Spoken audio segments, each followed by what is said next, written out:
प्यारे दर्शकों, नमो नमः। आज हम कक्षा 6 की रुचिरा पुस्तक के चौथे पाठ को पढ़ रहे हैं, जिसका नाम है विद्यालयः। इस पाठ को शुरू करने से पहले मैं आपको कुछ चीज़ें याद दिलाना चाहता हूँ, जो कि आपने इससे पहले वाले 3 पाठों में पढ़ रखी थी, और वे थे सर्वनाम शब्द, तत् और एतत् शब्द। एतत् शब्द और तत् शब्द, और ये थे प्रथमा विभक्ति के तीनों वचनों में। इनके रूप आपने पढ़े थे, एषः, एतौ, एते, ये तो है एतत् शब्द का, और सह, तौ, ते, ये तत् शब्द का है। इसके बाद आता है किम शब्द, जो कि प्रश्नवाचक शब्द था, और धातु रूप में पठति, पठता, पठन्ति, ये आपने पहले पाठ में पढ़ा था। और इसी तरह से दूसरे पाठ में भी तत्व और एतत् शब्द के आपने स्त्रीलिंग में रूप पढ़े थे। वैसे ही किम शब्द का देखा था, और पट धातु रूप वैसा का वैसा आपने दूसरे पाठ में भी पढ़ा था। इसी तरह से तीसरे पाठ में भी पढ़ा था आपने, और वे ही शब्द रूप थे, कुछ अलग नहीं था। परंतु अब इस पाठ में आप अस्मत् शब्द और युष्मत् शब्द को भी पढ़ेंगे। अस्मत् शब्द और युष्मत् शब्द क्या है, ये आपको मैं बता देता हूँ। जो आपने पहले 3 पाठों में पढ़े थे, जो शब्द रूप क्या क्या पढ़े थे आपने, वो देखिए आप। तत्व और एतत् शब्द आपने पढ़े थे। वहाँ पर एतत् शब्द के तीनों लिंगों में ये रूप है, एक वचन, द्विवचन, बहुवचन यहाँ दिए हुए हैं। उसी तरह से तत् शब्द के तीनों लिंगों में है, पुल्लिंग, स्त्रीलिंग, नपुंसकलिंग में यहाँ पर, और तीनों वचनों के ये लिखे हुए हैं। और जो तीनों पाठों में आपने पढ़ा था, वो केवल प्रथम पुरुष था। प्रथम पुरुष ये एक सब्जेक्ट है, और इनको आप अंग्रेजी का थर्ड पर्सन कह सकते हैं। इसके बाद आप सेकंड पर्सन पढ़ेंगे, यानी मध्यम पुरुष। मध्यम पुरुष में ये देखिए, मध्यम पुरुष में युष्मद् शब्द आता है, और ये मध्यम पुरुष है, और इसके प्रथमा विभक्ति के रूप ये है, त्वाम, युवाम, यूयम। केवल 3 शब्द हैं, जबकि आपके प्रथम पुरुष में बहुत सारे शब्द आ सकते हैं। ये तो केवल तत्व और एतत्व केवल आपके इस छठी कक्षा के स्तर के अनुसार केवल 2 शब्द रूप दिए हुए हैं, लेकिन आगे की क्लासों में आप जब पढ़ेंगे तो कुछ संख्या इनकी बढ़ जाएगी। इसके बाद देखिए अस्मत् शब्द, युष्मद् आपने देख लिया अभी, त्वम, युवाम, यूयम। ये त्वम एक वचन के लिए यानी तुम, युवाम यानी तुम दोनों, यूयम यानी तुम शब्द। जैसा मीनिंग यहाँ हो रहा था, वैसा ही मीनिंग यहाँ पर भी आप कर सकते हैं। जैसे ऐसे का मतलब यह है एक, एतो यानी ये दोनों, एते यानी ये सब, सह यानी वह है, तौ यानी वे दोनों, ते यानी वे सब। उसी प्रकार से यहाँ पर भी त्वम यानी तुम, और युवाम यानी तुम दोनों, यूयम यानी तुम सब। फिर अस्मत् शब्द आ जाता है, ये उत्तम पुरुष में है। इसमें क्या है, अहम, अहम यानी मैं, आवाम यानी हम दोनों, वयम यानी हम सब। ये 3 शब्द इसमें हैं। अब देखिए, ये पुरुषों के अनुसार ही धातु रूप लगते हैं। संस्कृत में जितने धातु रूप हैं, धातु रूप हम वर्ब को कहते हैं, जितनी क्रियाएं होती हैं, क्रिया रूप होते हैं, वो सब पुरुष के अनुसार ही चलती हैं, पुरुष के अनुसार ही वाक्य में प्रयुक्त होती है। मान लीजिए आपको बताना है, एक वाक्य बताना है, यह पढ़ता है, यह पढ़ता है, तो यह के लिए आप एषः लिखेंगे।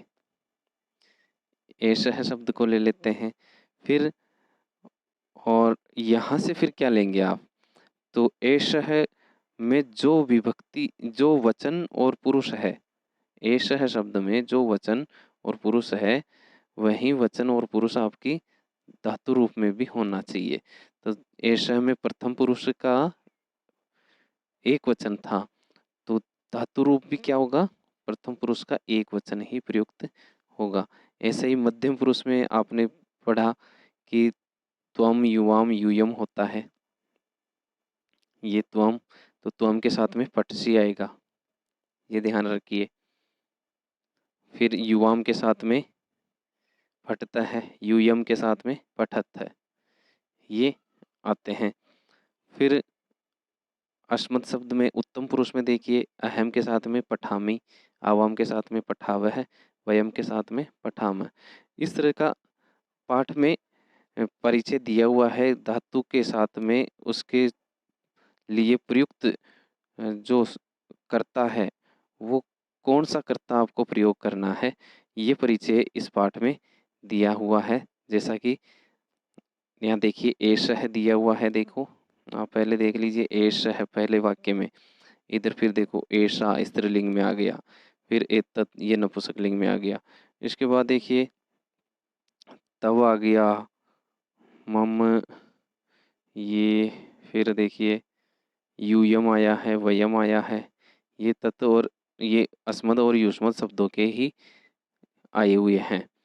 अब देखिए जो मैंने अभी आपको बताए हैं शब्द, सर्वनाम शब्द, उनको आप नोट कर लीजिए। पाठ की दृष्टि से ये अस्मद और युष्मद शब्द का जो सर्वनाम शब्द हैं, इनके 3 विभक्तियां इस पाठ में प्रयुक्त हुई है। प्रथम विभक्ति में अहम, आवाम, वयम, इनके अर्थ मैंने ब्रैकेट में लिख रखे हैं। माम, आवाम, अस्मान, ये द्वितीय विभक्ति में है। फिर मम, आवयोः, अस्माकम, ये षष्ठी विभक्ति। इन 3 विभक्तियों का प्रयोग इस पाठ में हुआ है। ऐसे ही युष्मद शब्द का भी तीनों ही विभक्तियों का प्रयोग यहाँ पर हुआ है। इनको आप नोट कर लें और याद कर लें, फिर आप पाठ को पढ़ें और आपको फिर पाठ समझ में आएगा अच्छे से, आप खुद इसका अर्थ करने लगेंगे। अब मैं पाठ शुरू करता हूँ। पाठ शुरू करने से पहले आपसे रिक्वेस्ट है, यदि आपने चैनल को सब्सक्राइब नहीं किया है तो सब्सक्राइब ज़रूर कर दें। अब पाठ शुरू करता हूँ। एषः विद्यालयः, एषः का अर्थ आपको आता है, यह होता है। विद्यालय यानी स्कूल, यह विद्यालय है। अत्र छात्राः शिक्षकाः, अत्र यानी यहाँ पर छात्र और शिक्षक हैं। शिक्षिका च सन्ति, और अध्यापिकाएं भी हैं। देखिए यहाँ पर सन्ति, यहाँ पर वाक्य कंप्लीट हो रहा है सन्ति लगा करके। तो अत्र छात्राः शिक्षकाः शिक्षिकाः च सन्ति, यहाँ पर छात्र यानी स्टूडेंट, शिक्षिका यानी अध्यापक, पुरुष अध्यापक, शिक्षिका महिला अध्यापक च सन्ति, ये इस पहले पैराग्राफ का अर्थ हुआ। अब दूसरा पैराग्राफ देखते हैं। एषा संगणक यंत्र प्रयोगशाला अस्ति, ऐसा यानी यह संगणक यंत्र, संगणक का अर्थ मैंने पहले पार्ट में आपको बताया था, क्या होता है, इसका अर्थ होता है कंप्यूटर। यंत्र यानी यंत्र मशीन, प्रयोगशाला यानी लेबोरेटरी अस्ति, यह संगणक यंत्र प्रयोगशाला है, यह कंप्यूटर लैब है, ऐसा भी आप बोल सकते हैं। एतानि संगणक यंत्राणि सन्ति, ये सब संगणक यंत्र हैं, ये सब कंप्यूटर्स हैं। चलिए तीसरा पैराग्राफ देखते हैं। एतत् अस्माकं विद्यालयस्य उद्यानम अस्ति, यह अस्माकं यानी हमारे, विद्यालय से विद्यालय का, उद्यानम अस्ति उद्यान है, यह हमारे विद्यालय का उद्यान है, उद्यान यानी बगीचा है। उद्याने पुष्पाणि सन्ति, और बगीचे में फूल हैं। वयम अत्र क्रीडामः पठामः च, हम सब यहाँ पर खेलते हैं और पढ़ते हैं। अब देखिए इन शब्दों में आपको कुछ परेशानी आ रही होगी कि इन शब्दों का अर्थ कैसे याद करें, कैसे, तो आप देखिए इसके शब्दार्थ दिए हुए हैं। पहले यहाँ पर शब्दार्थ दिए हुए हैं, शब्दार्थों को अगर आपने एक बार देख लिया, सबसे अच्छा पाठ है ये, जिसमें हर एक शब्द का, जो भी नया शब्द है उसका अर्थ दिया हुआ है, हिंदी में भी और अंग्रेजी में भी। तो इन शब्द के इन शब्दों के सबके अर्थ आप अच्छे से याद कर लें और फिर इस पाठ को पढ़ेंगे तो आपको अर्थ की कोई समस्या ही नहीं होगी। अब चलिए अगला पैराग्राफ देखते हैं। ये परिचय का पैराग्राफ है।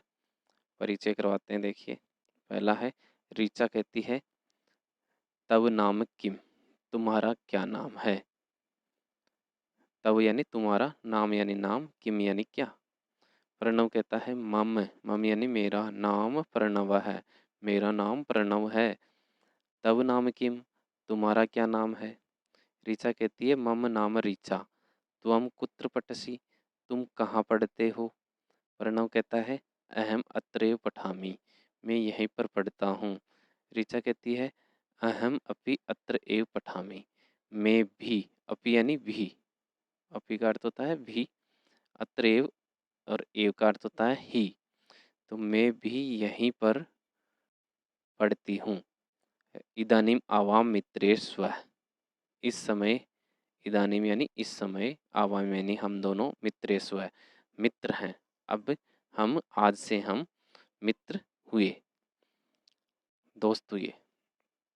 अगला पैराग्राफ है, शिक्षिका, छात्राः यूयं किं कुरुतः, हे छात्रों तुम सब क्या कर रहे हो। छात्र जवाब देते हैं, आचार्य वयम गच्छामः, हे आचार्य, हे महोदया, हम सब जा रहे हैं। शिक्षिका कहती है, यूयम कुत्र गच्छतः, तुम कहाँ जाते हो, कहाँ जा रहे हो। छात्र जवाब देते हैं, ये जो लड़कियां हैं, छात्राः, लड़कियां जवाब देती है, वयम सभागारम गच्छामः, हम सब सभागार जा रही हैं। सभागार का मतलब होता है असेंबली रूम, जो कॉन्फ्रेंस हॉल होता है उसे कहते हैं सभागार। फिर शिक्षिका कहती है, युष्माकम पुस्तकानि कुत्र संति, शिक्षिका ने पूछा कि तुम सबकी पुस्तकें कहाँ हैं। कुत्र यानी कहाँ, संति यानी हैं, तुम सबकी पुस्तकें कहाँ पर है। लड़कियां जवाब देती है, अस्माकम पुस्तकानि अत्र संति, हमारी पुस्तकें यहीं है। आगे देखते हैं। शिक्षक पूछते हैं, शिक्षक पूछता है यहाँ पर, छात्रों युवाम किम कुरुते, हे छात्रों तुम दोनों क्या कर रहे हो। दो छात्र हैं तो दोनों छात्रों के लिए देखो संबोधन में भी छात्रों बोला है। छात्र कहते हैं, आचार्य आवाम श्लोकम गायामः, हम दोनों श्लोक गा रहे हैं। गाया वह यानी गा रहे हैं। शिक्षक कहते हैं, श्लोक यानी संस्कृत का श्लोक। शिक्षक पूछता है, शोभनम, बहुत अच्छा, किम युवाम श्लोकम न लिखत है, क्या तुम दोनों ने श्लोक लिखा नहीं। छात्र कहते हैं, आवाम लिखावह है, हम दोनों लिखते हैं, पठावह है पढ़ते हैं, गायावह है गाते हैं, चित्राणी अपि रचयावह, और चित्र भी बनाते हैं। शिक्षक कहता है, बहुशोभनम, बहुत अच्छे। बस इस तरह से आपका ये पाठ है।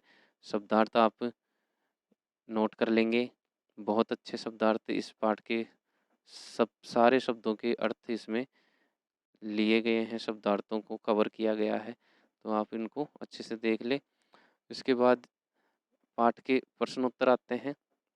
प्रश्नोत्तर मैं आपको अगले वीडियो में करवाऊंगा। तब तक के लिए धन्यवाद।